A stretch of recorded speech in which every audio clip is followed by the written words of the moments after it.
మీ business ఏదైనా మీ ఊర్లో promotion చేయాలంటే అది సుమన్ టీవీతోనే సాధ్యం. ఇప్పుడే సంప్రదించండి. కాళ్ల పారాని ఇంకా ఆరనే లేదు. ఆ ఇంటికి కట్టిన పెళ్లి తోరణాలు వాడనే లేదు. అటు వరుడు ఇటు వధువు కుటుంబంలో పెళ్లి సందడి కొనసాగుతూనే ఉంది.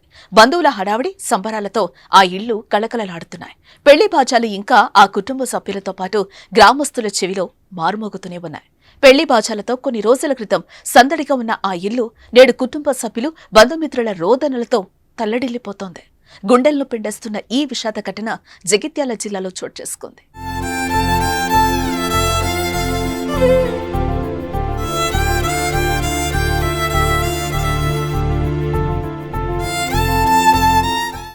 పెళ్లి జరిగి కేవలం 17 రోజులు మాత్రమే అయింది.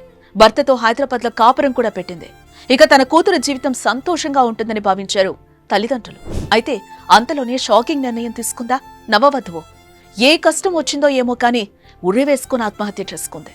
పెళ్లి కోసం వేసుకున్న కాళ్ల పారాని కూడా ఆరకముందే కాటికి చేరిన కూతుర్ని చూసిన తల్లిదండ్రులు రోధిస్తున్న తీరు మాటల్లో చెప్పలేనిది. జగిత్యాల జిల్లా మల్యాల మండలం తక్కళ్లపల్లి గ్రామానికి చెందిన కనకభాగ్యలక్ష్మిని మ్యాడంపల్లి గ్రామానికి చెందిన ఉదయ్ కిరణ్ తో పెద్దలు పెళ్లి చేశారు.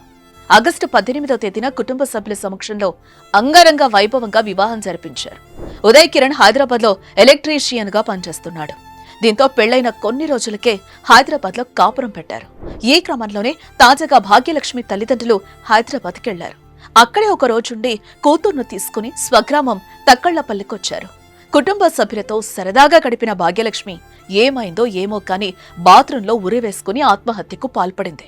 ఆత్మహత్య చేసుకోవడానికి ముందు చేతిపై నేను ఎవరి కారణం వల్ల చనిపోవడం లేదు, నన్ను ఎవరూ ఏమనలేదు, నాకే ఈ లోకంలో ఉండడం ఇష్టం లేదు, అందుకే వెళ్లిపోతున్నా అని రాసుంది. పెళ్లై సంతోషంగా ఉంటుందని అనుకున్న పేరెంట్స్ ఈ సంఘటనతో గుండెలు పగిలేలా ఏడుస్తున్నారు. కేసు నమోదు చేసుకున్న పోలీసులు మృతిపై విచారణ జరుపుతున్నారు.